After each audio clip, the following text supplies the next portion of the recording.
પ્રણામ. હલો. હા, ચાલે છે ને?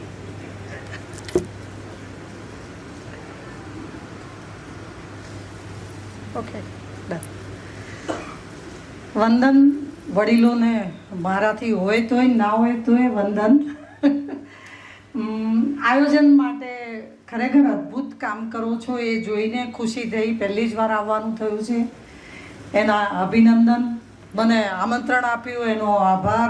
બેઉ જણાએ બે ધક્કા ખાધા. મેં તો ના પાડી હતી કે ભાઈ ફોનમાં કહી દો તો ચાલે. એક નાનકડું વિસ્મય છે કે બહેનોની સંખ્યા બહુ ઓછી છે. 33% તો અમને ગમે તેમ કરીને રાખો. સુંદર નામ છે યુથોપનિષદ. એકચ્યુઅલી તો એની જ જરૂર છે. નરોડા યુવક મંડળ આ કંઈક વ્યવસ્થા કરે છે, એના માટે અભિનંદન. કારણ કે આપણી જેનઝી, જે મેં કીધું હમણાં કે મને લઈ ખરેખર બહુ વાલી છે અને બહુ જ ભરોસો છે. અભિનંદન આપું છું દિલથી. અને જે વડીલો અહીંયા મારા પરિચિત બહુ જ ઓછા છે. એક સાહેબને એક જ વખત મળેલી છું, પણ આખો દેશ મારો પરિચિત જ છે. તમને ગમે એવું બોલું છું અને સીધી સાદી ભાષામાં બોલું છું. વિષય મને આપ્યો તો મન કે જીતે જીત ને મન કે હારે હાર. આ કબીરનું વાક્ય છે, ખબર છે ને? હાર ગયે વો બિન લડે ઉનકે ઉપર ધિક્કાર. આ આખો દોહો કબીરનો છે. બહુ સરસ મુદ્દો લીધો છે કે મનથી નહીં જીતો ને તો ક્યાંય નહીં જીતી શકો. પણ મને ખાલી જે થોડોક પ્રશ્ન હતો એ હતો કે સ્વામિનારાયણ ધર્મ, જય સ્વામિનારાયણ વાળા સામે બોલવાનું છે. એ વિચારસરણીનો મને એકમાત્ર ડર લાગે કે આ તો બધું શીખીને બેઠા છે, અમને શું કહેવાનું.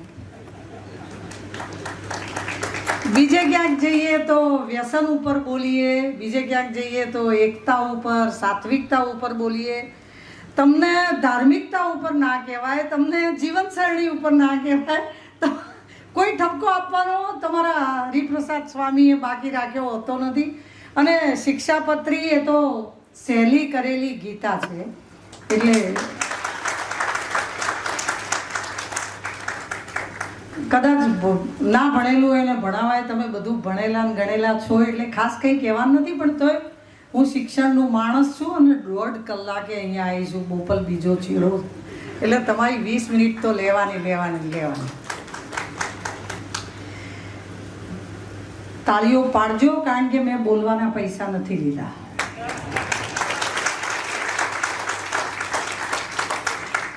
કમાવાનું કામ હું મારી જાતે કરી લઉં છું. મેં કીધું એમ મને બહુ શોખ છે અને કદાચ જાહેરમાં કહેતા ડર લાગે છે. પણ મને મારી 65મી બર્થડે કોઈએ પૂછ્યું કે બેન શોખ શું છે? કીધું પૈસા કમાવાનું. એટલે કે આવું તો કોઈ બોલતું નથી. મેં કીધું હા, એનાથી બધા શોખ પૂરા થાય છે. અને કોઈ ગમે તે કહેતું હોય, સારી જગ્યાએ વપરાતો પૈસો એ અદ્ભુત જરૂરી બાબત છે. અદ્ભુત જરૂરી બાબત છે. એનો દુરુપયોગ ના જોઈએ. પૈસા તો દર મિનિટે જોઈએ. અને તમને સ્વામિનારાયણ ધર્મને તો એ શીખવાડવાની એ જરૂર નથી. પૈસાનો સદુપયોગ કદાચ આખા ભારતને સૌથી પહેલું શીખવાડવાનું તમે ચાલુ કર્યું હતું. અભિનંદન. શિક્ષણની વાત કરું તો બાળકો કદાચ ઓછા હશે, વિદ્યાર્થીઓ, પણ ભણ્યા વગર બીજો છૂટકો જ નથી. આ એકમાત્ર રસ્તો છે જે પકડવો જ પડશે. ને ભણવું એટલા માટે જોઈએ કે આ એકમાત્ર મિલકત છે જેના ભાગ નથી પડતા, જેની ચોરી નથી થતી, જે ઘટતી નથી, જેમાં મંદી આવતી નથી. આવી મિલકત ક્યાં છે? બાકી આપણે અત્યારે બધું જોઈ રહ્યા છીએ. તંગી નથી આવતી, જે વાપરવાથી વધે. આવું શિક્ષણ આપણે શા માટે ના લઈએ? શિક્ષણને ખૂબ પ્રાધાન્ય આપવાની જરૂર છે. અને શિક્ષણમાં ધાર્મિકતા લાવવાની પણ ખૂબ જરૂર છે. કારણ કે આપણું શિક્ષણ આપણે સૂકું અથવા તો લુખ્ખું કરી દીધું હતું. કદાચ હવે તો આવે છે, પણ શિક્ષણના વાત કરીએ ને તો વિદ્યાર્થીઓને એમ લાગે કે અમારે આ બધું ભણવાનું, પરીક્ષા આપવાની, ગોખવાનું, યાદ રાખવાનું. પણ મને એમ લાગે છે કે આ જીવન પરીક્ષાઓ ચાલે છે અને આ જીવન પાઠ ભણવાના હોય છે. આ એક જ શિક્ષણ એવું છે કે જેમાં નક્કી હોય છે કે આ પાઠ ભણવાનો છે અને આ રિઝલ્ટ આવવાનું છે. એ સિવાય જિંદગી પરીક્ષાઓ લીધા જ કરે છે. અને જિંદગી જે પેપર આપે છે ને એ તો ખબર પણ નથી હોતી, સિલેબસ પણ. આ તો સિલેબસ તો નક્કી છે. એટલે આ શિક્ષણમાં કોઈ જાતની બાંધછોડ કરવી નહીં, કારણ કે આ એક જ શિક્ષણ એવું છે કે જે તમે કંઈ બોલો એ પહેલાં તમારી ડિગ્રી તમારા વિશે બોલે છે. તમે શિક્ષિત હો ને તો તમે ખાલી તમારા કાર્ડ ઉપર એમફિલ એટલું લખી દો ને તો એ પેલો સામેવાળો માણસ તમારી જોડે વાત કરતો હોય ને એનો વાત કરવાનો રવૈયો બદલાઈ જાય. તમને બધા જ વચ્ચે ભર દરિયામાં તરતા શીખવાડે ને એ શિક્ષણ છે. ખાલી શિક્ષણ સાથે માનવતા જોડવાનું આપણે કદાચ ભૂલી ગયા હતા. જે હવે તો કદાચ થોડુંક દેશમાં ધર્મનું નામ ઇજ્જતથી લઈ શકાય છે એટલે એ જોડી પણ શકાય છે. બાકી તો એનો એ વિરોધ હતો કે સ્કૂલમાં ગીતા નહીં ભણાવવાની. હવે 5મા 6ઠા ધોરણમાં ગીતા એડ કરી દીધી કે આ ધર્મ હોય. એટલે તમને કોઈ પણ જાતના ડર વગર જો કોઈ જીવતા શીખવાડતું હોય તો શિક્ષણ શીખવાડે છે. શિક્ષણ એક ધ્યાન થઈને લેવું પડે છે, કારણ કે જો કે હું તો એમણે કીધું હું વાર્તાઓનું માણસ છું. આ જે 60-65 મૂકી છે ને એ બધી વાર્તાઓ છે. તમે ઘરે જઈને સાંભળજો, ખરેખર ખાલી 1.5 મિનિટમાં વાર્તા છે. એક પણ વાર્તા એવી નથી કે જેમાં લાઈફ લેસન ના હોય, અને એક પણ વાર્તા એવી નથી કે જેમાં સમજણ ના પડે. દર વખતે કોઈક સરસ વાત ઉપર જ વાત કહું, પણ આટલા બધા લોકોને આ ગમ્યું ને ત્યારે મને સૌથી વધારે આનંદ એનો થયો કે માયલાને તો હજી પણ સારું જ ગમે છે. સારું જ ગમે છે. બહાર સારું ના મળે ને ત્યારે એ રાશિ વસ્તુને હાથ પકડે છે. બહાર મેં 1-2 બોર્ડ જોયા મોબાઈલના દુરુપયોગના. એટલે મોબાઈલનો ઉપયોગ વિરોધી નથી, મોબાઈલનો દુરુપયોગ ના થવો જોઈએ. બાકી મને અહીંયા સુધી પહોંચાડી છે કોણે? મોબાઈલ, ઇન્સ્ટાગ્રામે જ પહોંચાડી છે. દુનિયાને ખબર પડી કે ના, સારી વાતો પણ છે. એક અકબર એના રસાલા સાથે એક વખતે બીજા પ્રદેશમાં પ્રયાણ કરતો હોય ને ત્યારે એમને ભક્તિ તો એમની જોડથી શીખવી જોઈએ. આપણે 5 ટાઈમની ભક્તિ ના કરી શકીએ. એને રસ્તામાં સાંજ પડી એટલે કાલીન પાથરીને નમાજ પઢવા માટેનું કામ ચાલુ કર્યું. કાલીન આમ દૂર સુધી પાથરેલી હોય ને એક ખૂણામાં રાજા નમાજ પઢતા હોય અને એક સ્ત્રી આ બાજુથી આવે દોડતી અને રાજાની કાલીન ઉપરથી પસાર થઈ જાય. એ કાલીન એને એના પ્રભુ માટે પાથરી હોય એટલે એને એમ લાગે કે આ કાલીન ઉપર પગ મૂકીને જાય રાજાની કાલીન ઉપર, એટલે યોગ્ય ના કહેવાય. સૈનિકોએ એને પકડીને ઊભી રાખી. એટલે કે તને શરમ નથી આવતી? તું રાજાની કાલીન ઉપર પગ મૂકે છે. અમારા રાજાએ ઈશારો કર્યો કે આ બાઈને ઊભી રાખો. એટલે કે તમારા રાજા શું કરે છે? એટલે કે ખુદાની બંદગી કરે છે. એટલે કે મારે ઘરનું માણસ ખોવાયું છે એને શોધવા હું ફરું છું તો મને નીચે કાલીન દેખાતી નથી એટલી બેભાન છું. તમારો કે એના ખુદાને બોલાવે છે તો એ કાલીન ઉપરથી કોણ ગયું એ જોઈ રહ્યા છે.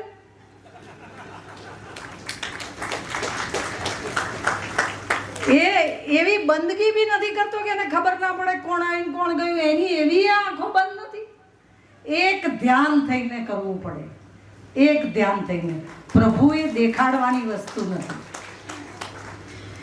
એનો શિક્ષણના બીજા ફાયદામાં કરીએ તો શિક્ષણ આપણને વિકલ્પ આપે. જેમ અભણ માણસ હોય તો એની પાસે વિકલ્પ નથી હોતા, શિક્ષિત પાસે વિકલ્પ હોય છે. મારે નોકરી કરવી છે, ધંધો કરવો છે, મારે અહીંયા રહેવું છે કે મારે પરદેશમાં નોકરી કરવી છે, મારે આ ડિગ્રી લેવી છે કે મારે ડૉક્ટર થવું છે, મારે ડૉક્ટરમાં આ કરવું છે, મારે બોટની કરવું છે, મારે માઇન્ડના સ્પેશિયાલિસ્ટ, મારે હાર્ટના સ્પેશિયાલિસ્ટ થવું છે. આ બધી જ પસંદગી શિક્ષિત પાસે છે.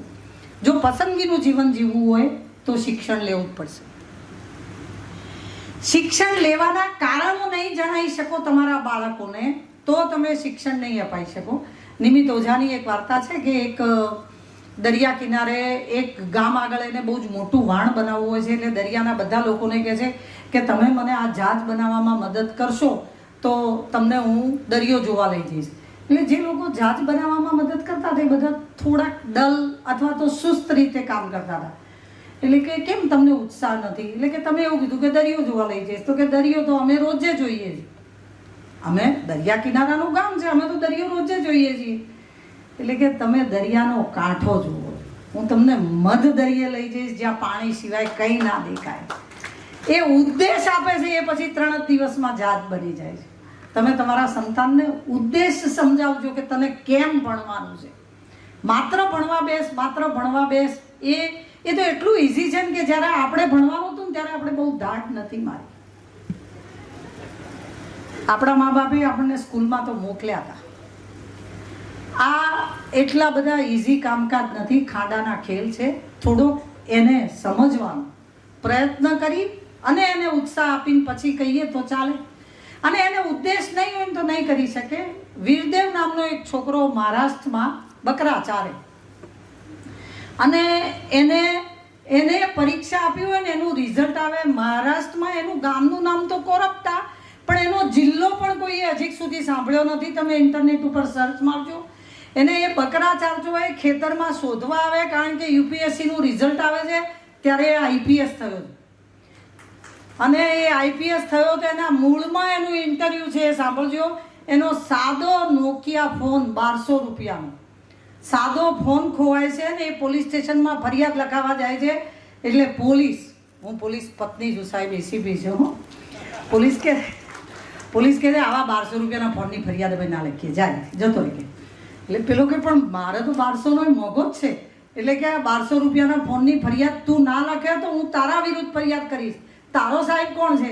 એટલે કે મારો સાહેબ પીઆઈ છે, પીઆઈનો સાહેબ એસીપી છે, એસીપીનો સાહેબ સીપી છે, સીપીનો સાહેબ ડીઆઈજી છે. એટલે કે એ શું ભણે છે? એટલે કે એ યુપીએસસી આપીને આઈપીએસ થાય. તો કે હું એ થઈને ફરિયાદ લખાઈશ. વીરદેવ, તમે મહારાષ્ટ્રનો છોકરો છે, તમે જોજો, અને માત્ર 1200 રૂપિયાના ફોન માટે યુપીએસસી પાસ કરી હતી.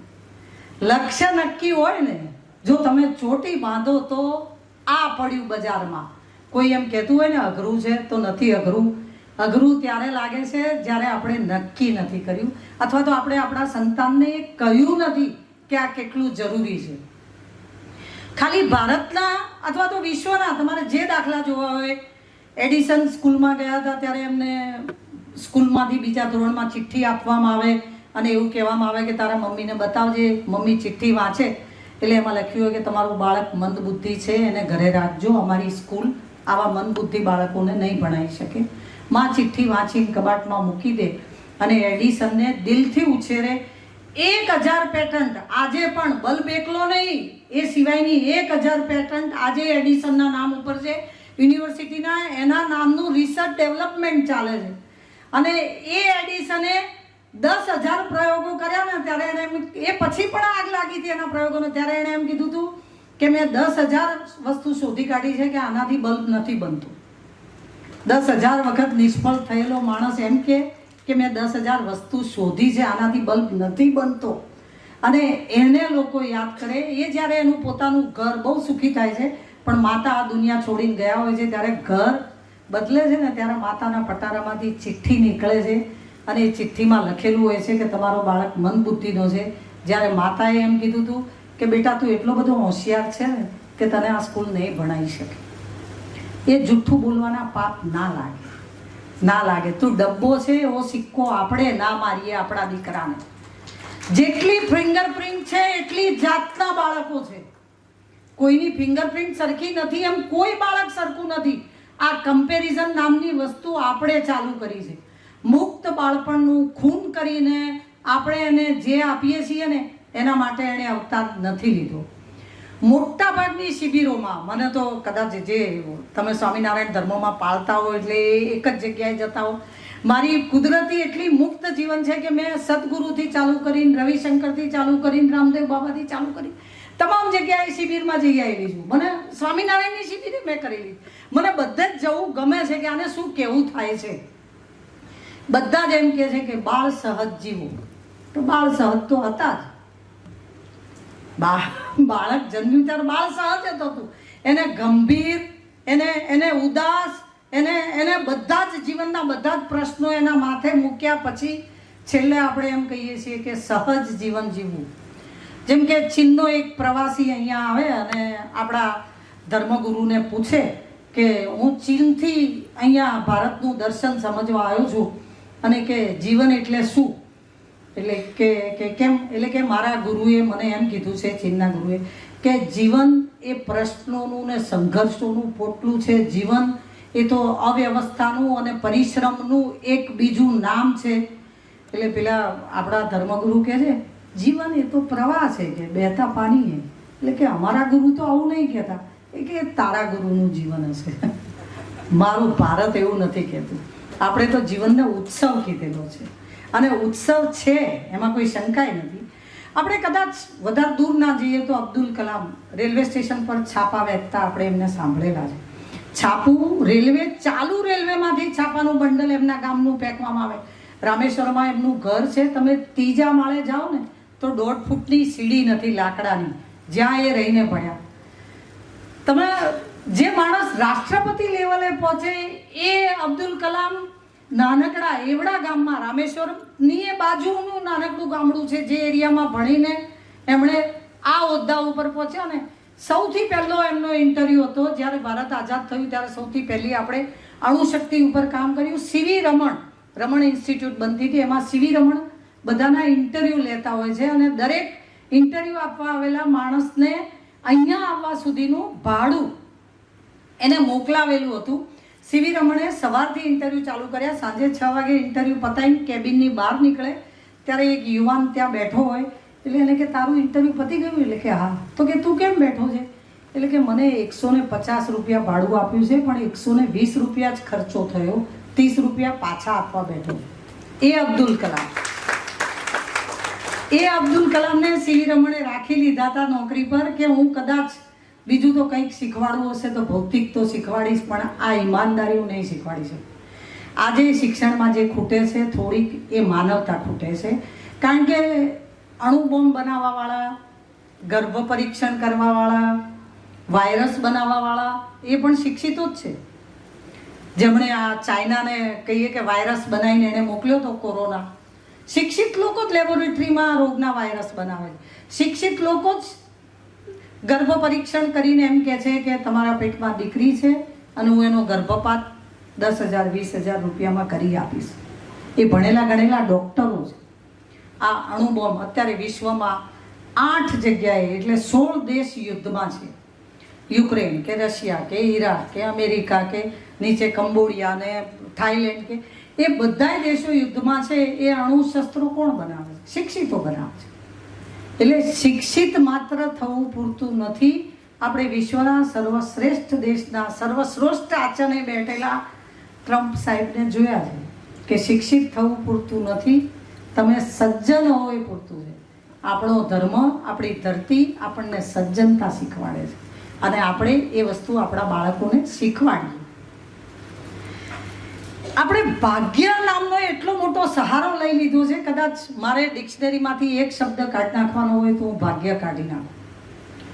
મને એ વસ્તુ ઉપર બહુ વિશ્વાસ નથી પડતો કે કદાચ એ તો આપણને સાંત્વના આપવા માટે શોધાયેલો શબ્દ છે. મહેનત સે સવરતી હૈ જિંદગી, હર કામ તકદીર पे नहीं टाला जा सकता. માત્ર મહેનત. તમે વિચાર તો કરો કે તમે તમારા ધંધા ઉપર બેઠા હો, તમે તમારી ચોપડી લઈને બેઠા હો, તમે તમારી દુકાન, તમારી નોકરી, ક્યાંય પણ તમે એમ કહો કે મારા ભાયગમાં નથી. ના, તમે મહેનત ઓછી કરો ને પછી તમે એ દોષ ભાગ્યને આપી. ખાલી ભાગ્ય એટલા માટે કહેવાયેલું હતું કે કોઈનો એકનો એક દીકરો જુવાન વયે મરી જાય ત્યારે એ માણસને સાંત્વના આપવા માટે આપણે શોધેલો આ શબ્દ છે કે ભાગ્ય. પણ ભાગ્ય ઉપર બેસી રહો એ મને મંજૂર નથી. અને કદાચ ભાગ્ય સાચું બી હોય ને તો એ આપણા તાબામાં તો નથી ને, આપણે લખી તો નથી શકતા ને. આપણા હાથમાં ખાલી મહેનત છે. જે પણ જગ્યાએ છીએ ત્યાં મહેનત છે. તો આપણે એમાં આપણા સંતાનોને અથવા તો આપણે જે ફિલ્ડમાં છીએ ત્યાં કોઈ ભૂલ ન લાગી. આપણે ભક્તિ બી દેખાવ માટે કરીએ. ભક્તિ એ દેખાવ માટે કરીએ તો આપણે કામ તો શું દિલથી કરીએ? દિલથી નહીં કરીએ ત્યાં સુધી આપણે.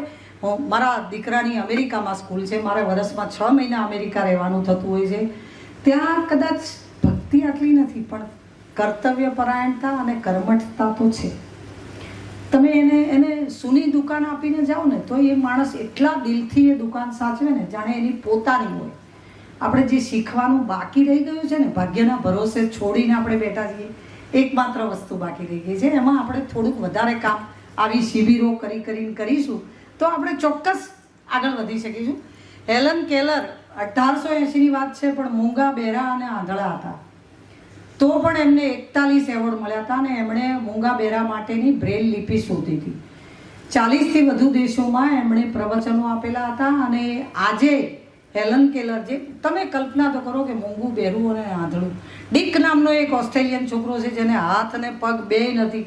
એણે આખા વિશ્વમાં એને હાથ ને પગ ના હોય એટલે એકલો ટોરસો, એણે આખા વિશ્વમાં ધૂમ મચાવી છે. એને એમ લાગે છે કે સૌથી ટેકનોલોજીમાં સૌથી વધારે કામ એણે ખાલી એને કારણ કે હાથને પગ ના હોય એટલે મોઢાથી પેન્સિલ હલાવીને એણે કોમ્પ્યુટર ઉપર કામ કરીને સૌથી વધારે, તમે એના ઉપર પણ વિડીયો સર્ચ મારો હોય તો મારજો જો. આપણી અહીંની ઉત્તર પ્રદેશની અરુણિમા સિન્હા વોલીબોલની પ્લેયર હોય છે અને રાત્રે ટ્રેનમાં વોલીબોલ રમવા દિલ્હી જતી હોય અને કોઈક બે લુખ્ખા આવે એના ગળામાં સોનાની ચેન ખેંચે એટલે પેલી પ્લેયર છોકરી બહાદુર હોય છે ને પેલાને ફેટ મારે છે એટલે પેલો સામે હુમલો કરે, પેલી જોરથી બદલો મારે ને એટલે એ ટ્રેનનો દરવાજો ખોલીને ચાલતી ટ્રેને એને પેલો લુખ્ખો એને ફેંકી દે છે ને ત્યારે બે ટ્રેનની વચ્ચેના પાટા ઉપર પડી હોય છે. 51 ટ્રેન આખી રાત એની આજુબાજુથી પસાર થાય છે. 51 એનો પગ કપાઈ ગયો હોય છે. સવારે કોઈક ત્યાં નીકળે છે ને એને જુએ છે ને દાખલ કરે છે. 2013ની વાત છે આ. અને એને 2015માં તો એણે એ જ્યાં દવાખાનામાં દાખલ હતી ને ત્યાં એવરેસ્ટનું ચિત્ર હતું દિવાલ ઉપર હોસ્પિટલમાં. એણે એવું કીધું હતું કે હું એવરેસ્ટ ચડીશ. અને 2013માં થયું, 2006માં આ છોકરી વોલીબોલની એક્સપર્ટ હતી. 2015માં તો એને પદ્મશ્રી એવોર્ડ મળ્યો કારણ કે એણે એવરેસ્ટ ચડ્યો.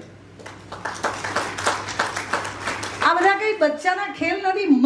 મન કે જીતે જીત, મન કે હારે હાર. તમારે સૂઈ રહેવું હોય તો આનાથી વધુ કારણો શું હોઈ શકે કે હા ભાઈ મારો પગ ભાગી ગયો છે, મારો પગ કપાઈ ગયો છે. સુનિતા વિલિયમ માત્ર 7 દિવસ માટે ગયા હતા અને 9 મહિનાએ પાછા આવ્યા હતા. કોણે એ શક્તિ આપી હતી? કોના મનથી? મન સિવાય કોઈ તમને જીવાડી નહીં શકે. મન એ આપણું નોકર થાય એટલું જ કરવાની જરૂર છે. મનને શાંત કરી દેવાની જરૂર નથી, ચૂપ કરી દેવાની જરૂર નથી. મન આપણું કેવું કરે, આપણે એને કહીએ કે આમ કરવાનું છે એટલે એ કરે. બસ ખાલી મન ઉપરનો વિજય. અને કદાચ અધ્યાત્મમાં તો મન ઉપરના વિજય માટે બહુ કામ થયેલું છે. ભક્તિ બાબતે, સાધના બાબતે, ખાલી શિક્ષણમાં એનો પ્રયોગ નથી થયો કે શિક્ષણમાં આપણે જે મિંગલ કરવાનું હતું ને રહી ગયું કારણ કે આપણી શિક્ષણ પદ્ધતિ 200-300 વર્ષથી બ્રિટિશરોની લાવેલી હતી કે ગોખો અને નોકરી કરો. એટલે કદાચ આપણે મનની શક્તિવાળું જે ભારતનું ભૂષણ હતું આપણું, મન કે જીતે જીત ને મન કે હારે હાર, આપણે મનની શક્તિ વિશે બાળકોને કશું જ કહેવાનું ભૂલી ગયા છીએ. ફ્રાન્સની એક જેલમાં બનેલી સત્ય ઘટના છે. એક કેદીને એનો ગુનો એવો હતો કે એને ફાંસીની સજા આપવાની હોય છે. પછી એ વખતે એના જેલર એમ કહે છે કે આપણી સરકારે એવો પ્રયોગ નક્કી કર્યો છે કે ફાંસી આપીએ એના કરતાં સાપ કરડાવીને મરી જાય તો એ ઇઝી મૃત્યુ છે. એટલે એને એવું કહે છે કે તું જો રજા આપે તો તને સાપ કરડાવીએ. પેલો કે મને વાંધો નથી, મને તો મરી જ જવાનું છે. એટલે એને કહે છે કે જે સાપનું ઝેર છે એ માત્ર 1 થી 1.5 મિનિટમાં, સાપનું નામ કીધું, કોબરા સિવાયનો એક સાપ હતો, 1 થી 1.5 મિનિટમાં તું સૂઈ જઈશ અને કે તને ડર ના લાગે એટલા માટે તારી આંખે પાટા બાંધી દેવાશે. એના રૂમમાં બપોરે 12 વાગે એક બંધ ટોપલીમાં મૂકવામાં આવે ને જેલની કોઠડીમાં એના આંખે પાટા બાંધવામાં આવે અને પછી એના પગ ઉપર ખાલી ટાંકણી મારવામાં આવે. સાપ નહીં, ટાંકણી. અને પછીની 1.5 મિનિટમાં એ મરી જાય છે. અને એના પોસ્ટમોર્ટમમાં ઝેર સાબિત થાય છે. કોણે આ ઝેર કાઢ્યું? જો મન તમે ઝેર ના હોય એનું ઝેર કરી શકતું હોય, ચિત્તોડમાં મીરાબાઈના હાથમાં ઝેર આપેલું અને અમૃત કરી શકતા હોય, સદગુરુ કોઈમ્બતુરમાં દર વર્ષે એ પ્રસાદમાં ઝેર લે છે સાપનું. વિડીયો છે એનો તો આપણી પાસે, તમારે જુઓ. પણ એ પીવે છે ત્યારે એમ કહે છે કે હું અમૃત પીવું છું, આ ઝેર મારા પેટમાં જઈને અસર નહીં કરે એ એવું મનથી કહે છે. ખેતરમાં ખેડૂત જતો હોય અને એને ખબર હોય કે અહીંયા ઉંદરનું દર છે અને એને કંઈક કરડે ને એટલે પાછળ જુએ તો ઉંદર જતો હોય છે એટલે એને એમ થાય કે મને ઉંદર કરડ્યો. એકચ્યુઅલી એ સાપ કરડે છે તોય એ ખેડૂત મરતો નથી કારણ કે એવું વિચારે છે કે મને ઉંદર કરડ્યો છે. જેવી વિચારીએ છીએ એવી દુનિયા થાય છે. આપણી વિચારવાની રીત જ જો એવી હોય કે હું ફેલ થઈશ, મને નહીં આવડે, હું નહીં કરી શકું, મારો ધંધો નહીં થાય, મને નોકરી નહીં મળે, તો પછી એ થાય. બાકી બધું બહુ જ મોટા ભાગનું મન ઉપર છે. આપણે તમે 3 દિવસ આ એક જ સબ્જેક્ટ ઉપર સાંભળવાના છો, એટલે બહુ બધા માણસો મન વિશે ઘણું બધું કહેશે. હું ખાલી એટલું કહી દઉં કે તમને આ બોર્ડર પિક્ચર જોયેલું છે આપણે, મેજર ચાંદપુરી. 120 જણા લોંગેવાલ સરહદ ઉપર. અત્યારે જેસલમેર જાઓ તો જેસલમેરનો ખાલી ડાન્સ જોઈને ના આવતા, લોંગેવાલ ઉપર આપણું આર્મીનું મ્યુઝિયમ છે. 120 જણા હોય છે. જ્યારે બાંગ્લાદેશના ઉપર જનરલ માણેક શાહે ત્યાં ચઢાઈ કરી હોય છે, એટલે પશ્ચિમ પાકિસ્તાનને એમ થાય છે કે પૂર્વ પાકિસ્તાન બાજુ ભારતની આખી આર્મી છે, પશ્ચિમમાં આપણાથી લોંગેવાલ લઈ લેવાશે. 20 કિલોમીટર સુધી પાકિસ્તાન આપણા ભારતમાં ઘૂસી જાય છે. ત્યારે મેજર ચાંદપુરી એકલા હોય છે, જેમને સૂચના આવે છે વાયરલેસ ઉપર કે 6000 લોકો અને 140 ટેન્ક આવે છે, તમે ચોકી છોડી દો. એ પછી એ સરદારનો દીકરો ચોકી નથી છોડતો અને 6000 લોકોને મારીને એમની ટેન્ક ત્યાં રાખે છે. ટેન્ક પડી છે એટલી જોવા તો જઈએ. આ કોણ જીતાડે છે? 6000 ને 140 ટેન્કો સામે કોણ જીતાડે છે? મન. અને ચાંદપુરી તો સરદારજી બી નહોતા. બાકી સરદારજીઓમાં તો આપણી આર્મી સૌથી વધારે મજબૂત છે. સરદારજી એક વોલીબોલનો ખેલાડી હતો, 20 વર્ષની ઉંમર, અને એને રેલવે સ્ટેશન ઉપરથી જતો હોય ત્યાં રેલવેનો પોલીસમેન, રેલવેનો ગાર્ડ ભૂલથી બંદૂક ચલાવે છે પ્રેક્ટિસ કરતા, અને એને પેટમાં, એ પોતે વોલીબોલ રમવા જતો હોય અને પેટમાં ગોળી વાગે છે, એને લકવો પડે છે. 10 વર્ષ સુધી એ એવો અપંગ રહે છે, તો બી એમ કહે છે કે હું વોલીબોલ રમીશ. અને પછી ઊભો થઈને વોલીબોલ રમે છે અને મેન ઓફ ધી મેચ બનીને વોલીબોલમાં જીત્યા. પછી હરિયાણાનો, એના ઉપરથી સુરમાં પિક્ચર બની છે, હરિયાણાનો સ્પોર્ટ્સ મિનિસ્ટર થાય છે સુરમાં. કોણ આ બધી શક્તિઓ આપે છે? મન નક્કી કરે છે. મન જો તમે મજબૂત નહીં રાખો તો બધા જ આપણને, આપણી બેન્ડ બજાઈ જ ગયા છે. તુર્ક, ડચ, ગ્રીસ છે, કેટલા 7-7 હજાર કિલોમીટર, 20-20 હજાર કિલોમીટરથી આપણા ઉપર હુણ, ફ્રેન્ચ બધા રાજ કરી ગયા. એટલે જ્યાં સુધી આપણે મજબૂત નથી ત્યાં સુધી જ આપણને કોઈ ગુલામ બનાવી શકે. એ ઘર હોય તોય, દેશ હોય તોય અને ગામ હોય તોય.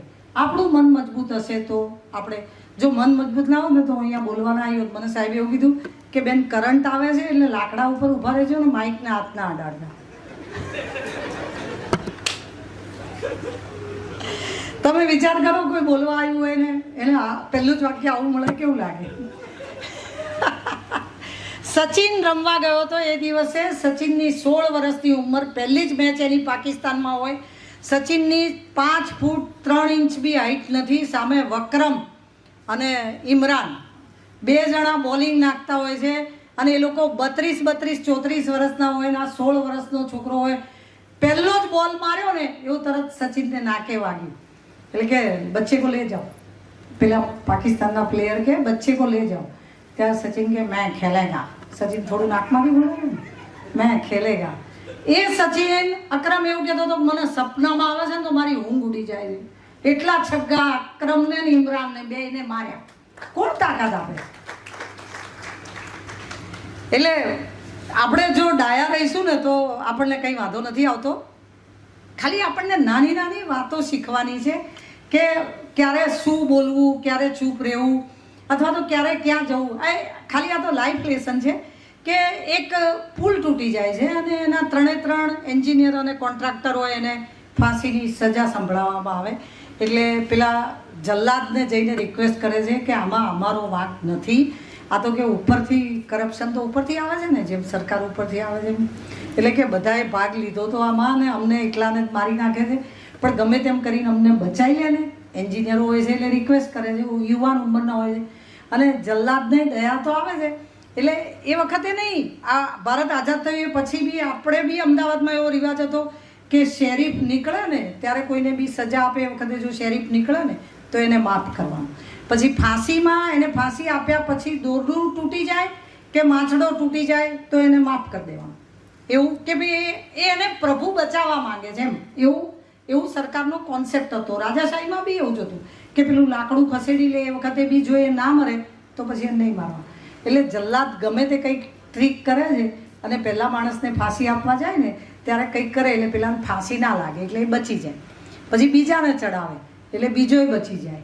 એટલે જલ્લા કે તારું મશીન બગડેલું છે, આવી રીતે થોડી ફાંસી અપાય. પેલો કે આવી જા, આપી દીધી. ખ્યાલ આવે? ક્યાંક ચૂપ રહેવું. એનું મશીન બગડેલું ના હોય, આપણું મશીન બગડી જાય.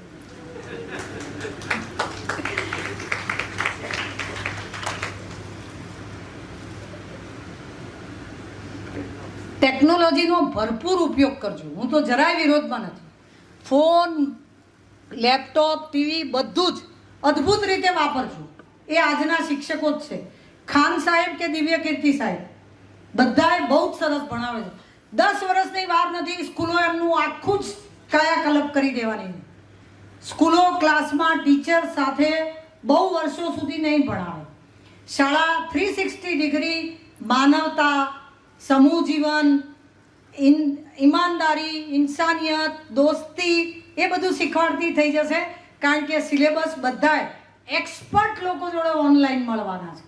અને તોય એકમાત્ર બાળકના માવતર, માત્ર 2 બાળકોના માવતરને સ્કૂલમાં તો બાળકો મોકલવા જ પડશે.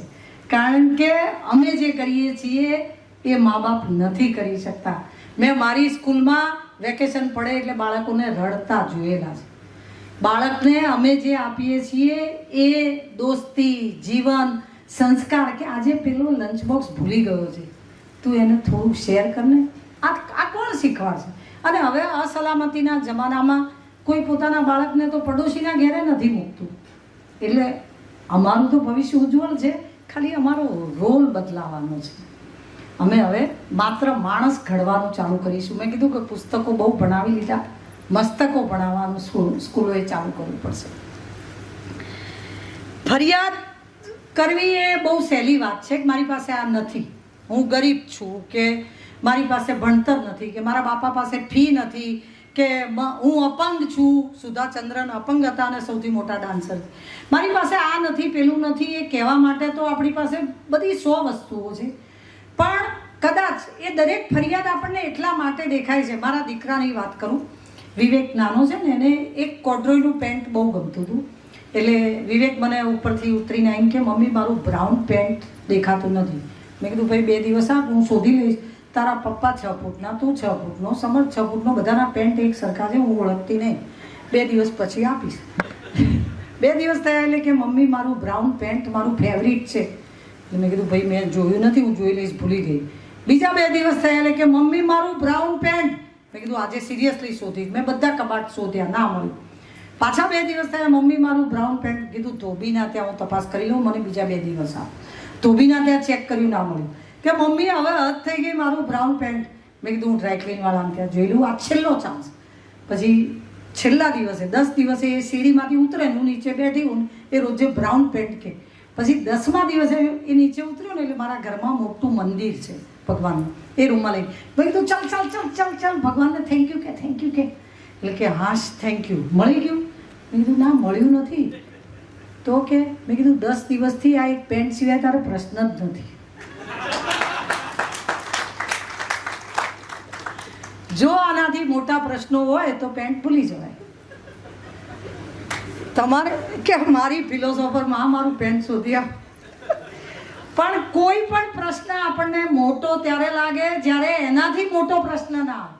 આપણા ઘરમાંથી કોઈ જેલમાં ગયું હોય, કોઈને દવાખાનામાં દાખલ કર્યું હોય, કોઈને એક્સિડન્ટ થયો હોય, કોઈને બેંકમાંથી કોઈ બેંકરપ્ટ થઈ ગયા હોય, કોઈને આગ લાગી હોય, કોઈના માવતર મરી ગયા હોય. તમે કલ્પના કરી લો કે કંઈ પણ થયું હોય એ વખતે બ્રાઉન પેન્ટ યાદ આવે? ના યાદ આવે. એટલે કોઈ પણ પ્રશ્ન બીજાની સાથે સાપેક્ષ છે. જેમ કે અમારા ઘરમાં જ્યારે વાત કરે ને ત્યારે કે મમ્મીને સોરી કહેવાનું નથી ગમતું.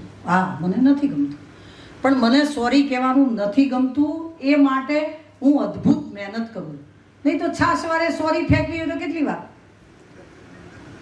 કંઈ પણ નહીં કરવાનું. સોરી મેં ખાવાનું નથી બનાવ્યું, સોરી હું આજે ઓફિસ નથી ગઈ, સોરી હું પૈસાનું કબાટ બંધ કરવાનું ભૂલી ગઈ, સોરી મારું લેપટોપ આજે ગાડીમાં રહી ગયું, સોરી હું આજે કપડાં નાખવાનું ભૂલી ગઈ, સોરી હું સ્કૂલમાં ટીચરને આજે પગાર કરવાનો હતો એ વાત પણ ભૂલી ગઈ, સોરી આપણે હોલિડેનું લિસ્ટ આ વખતે નથી બનાવ્યું, સોરી કહી દેવું કેટલું સહેલું છે. સોરી ના કહેવું ને એના માટે મથવું પડે. છાશવારે સોરી કહી દેવા તો સહેલા. બહુ જ આત્મવિશ્વાસથી જીવજો, કારણ કે મેં તો કદાચ તમે હમણાં વિડીયોમાં કીધું, પણ મને મારી જાત ઉપર જ વિશ્વાસ છે કે औरों के कंधों पर तो जनाजे जाते हैं, जिंदगी अपने दम पर जी जाती है. અને क्यों डरे जिंदगी में, कुछ नहीं होगा तो तजुर्बा होगा. દિવ્ય કીર્તિ સરનું ટેગલાઈન વાક્ય છે. કશું નહીં મળે તો આપણને શીખવા તો મળે જ છે. મારો હમણાં દૂરદર્શનમાં ઇન્ટરવ્યૂ હતો કે તમે ક્યારે હાર્યા.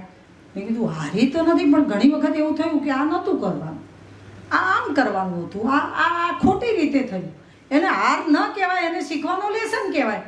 મેં બહુ બધું શીખેલું છે અને બહુ વખત ખોટા પડીને શીખેલું છે. તમે કલ્પના તો કરો કે ખોટો ના પડે એવો માણસ આ ધરતી ઉપર શક્ય નથી. ખોટું તો પડાય, એમાંથી ખાલી શીખી લેવાનું છે. તમે કદાચ નહીં માર્ક કર્યું હોય, પણ કોઈ પણ દુર્ગુણ વગરનો માણસ શક્ય છે. સરદાર પટેલ મારું તો પ્રિય માણસ છે. મેં સરદાર પટેલ ઉપરના લગભગ તમામ પુસ્તકો વાંચી લીધા છે. મને એટલા ગમે છે કે આ એક પટેલ ના જન્મ્યો હોત ને તો કદાચ આપણે બધાય ભિખારી હોત. એ સરદાર પટેલ,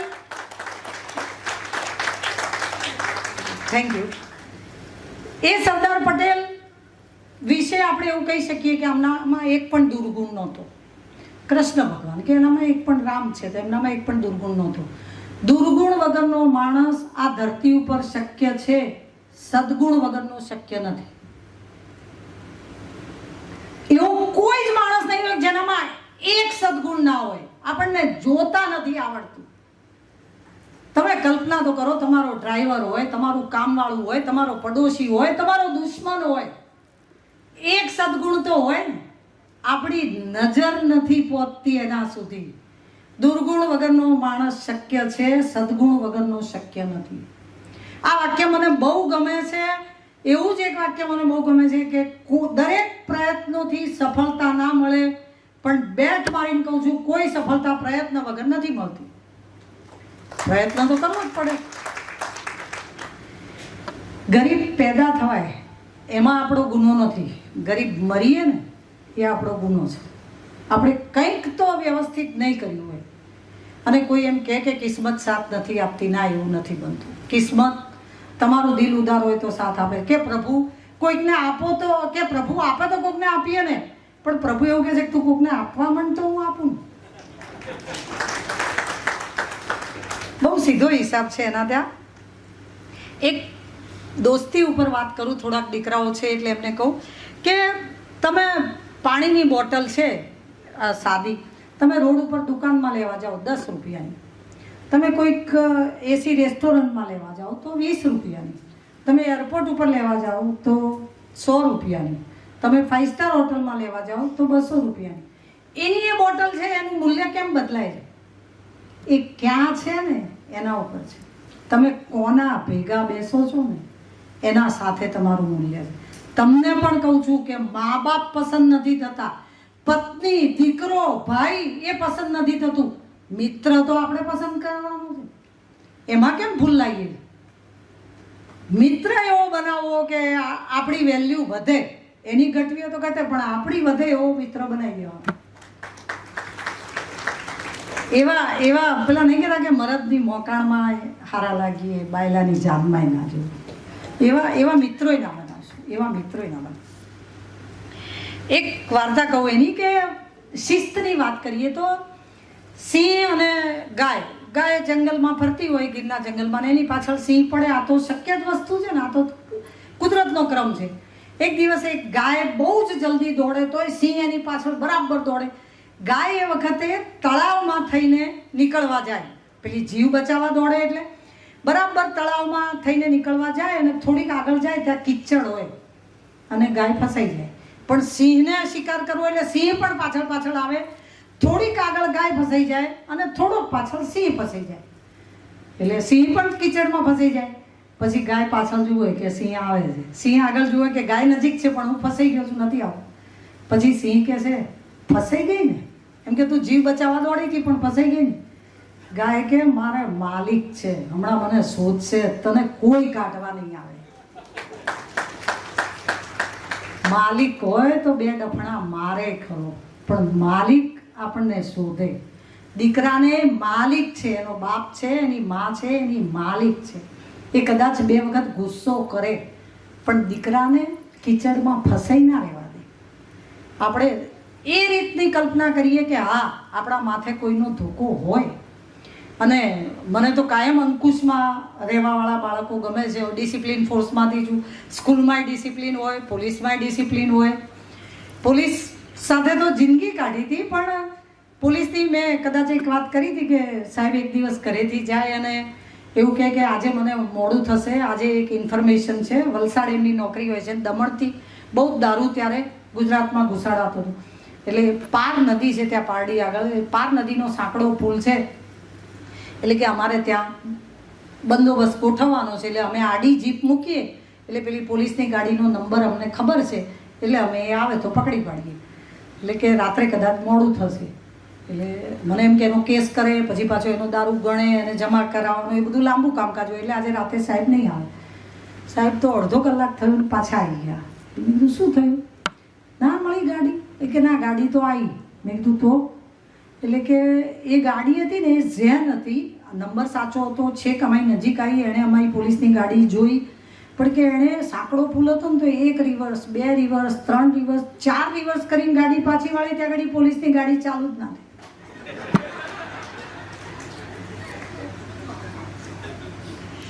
પોલીસ આટલા ટાચા સાધનોમાં કામ કરે છે. શિક્ષક અને પોલીસ બે મારા ધર્મ છે, એટલે કહું છું કે બે ખરેખર શિક્ષક જે કામ કરે છે તમે નહીં કરી શકો. અને કદાચ 5-25 પોલીસ ખરાબ હોય ને એટલે આખો ફોર્સ ખરાબ નથી. એક જ પેલા ઓએસીએ કીધું હતું કે ખાલી 24 કલાક પોલીસ કાઢો, કોઈ બંદો જીવતો નહીં બતાવો. એક જ દિવસ પોલીસ ના હોય ને, આ તો કરપ્ટ છે એની હું ના નથી પાડતી, ક્યાંક હશે, પણ તોય પોલીસ એ આપણી સલામતીનું સાધન છે. ખરા તાપમાં બપોરે 2 વાગે આપણો ટ્રાફિક સાચવતો હોય ને, એને કોઈક દિવસ પાણીની બોટલ હોય તો મેં કીધું છે એટલે પી દેજો. 500ની નોટ ચોળાય તો 400ની ના થાય. આપણે મનુષ્ય અવતાર છીએ. કદાચ થોડાક ગરીબ હોઈએ, થોડાક એકલા હોઈએ, થોડાક થાકેલા હોઈએ તો આપણે 400ની નોટ ના થઈ જઈએ. છેલ્લી એક વાર્તા કહીને પૂરી કરું. એક ભાઈનો ફરસાણની દુકાન હોય, બહુ જ સરસ દુકાન ચાલતી હોય, ધમધોકાર ધંધો ચાલતો હોય, એટલે બહુ જ ગ્રાહકી આવે. એટલે એ ભાઈ એક મેનેજર રાખે અને એમ કે હું એકલો પહોંચી વળતો નથી. 10 વાગ્યાથી તો એટલી પબ્લિક હોય કે પેલા ગાંઠિયા ને સેવ ને મમરા ને ચણાપુરી ને બધું આપતા થાકી જાય. 3 દિવસ થયા એટલે મેનેજરે શેઠને કીધું કે શેઠ બરાબર 11 વાગે ભીડ થાય છે. એટલે સામે એક માણસ બેસી રહ્યો હોય છે, એ બરાબર ભીડમાં આવે છે, 100 ગ્રામ ગાંઠિયા લઈ જાય છે ને આપણે પૈસાનું કહીએ છીએ એટલે એમ કહે છે કે મેં આપી દીધા. આપણને ભૂલવે છે. પહેલા દિવસે, બીજા દિવસે, ત્રીજા દિવસે મેં નક્કી કર્યું કે આપતો નથી, મને ભૂલવે છે. એટલે પેલા શેઠ કે એવું તો એ રોજ કરે છે. એ કે હે તમને ખબર છે? એટલે કે હા, એ સામે 8 વાગ્યાથી આવીને બેસે છે અને મારી દુકાને ખૂબ ભીડ થાય એની પ્રાર્થના કરે છે. કોઈ ઘટનાને બીજી રીતે જોવાની એક દ્રષ્ટિ પણ હોય. 100 ગ્રામ ગાંઠિયાનો ચોર એ ચોર નથી. માનવતા મરી પરવારી હોય તો જ આવું બને. અમે ભણતા હતા ત્યારે કરશનદાસ બાણેકની એક કવિતા હતી, કદાચ આમાંથી કોઈ ભણ્યું હોય તો એટલી છેલ્લી 2 લીટી કંઈ પૂરું કરી દઉં. મને એ જ સમજાતું નથી આવું શાને થાય છે. લીલાછમ ખેતરો સૌ આખલા ચરી જાય ને કામધેનુને મળે ના એ કંઈ સૂકું તણખલું છે. ગરીબોના કુબામાં તેલનું ટીપું એ દોયલું ને શ્રીમંતોની કબર પર ઘીના દીવા થાય છે. મને એ જ સમજાતું નથી આવું શાને થાય છે.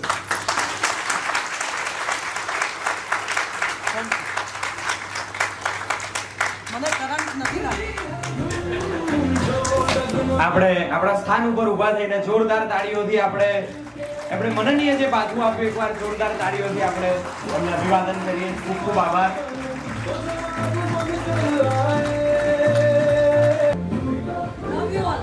અમે બહુ સરસ રીતે સાંભળ્યું. અનેક જગ્યાએ બોલવા જઈશું પણ આટલું એક ચિત્ત થઈને સાંભળવા વાળું ક્રાઉડ મને નથી.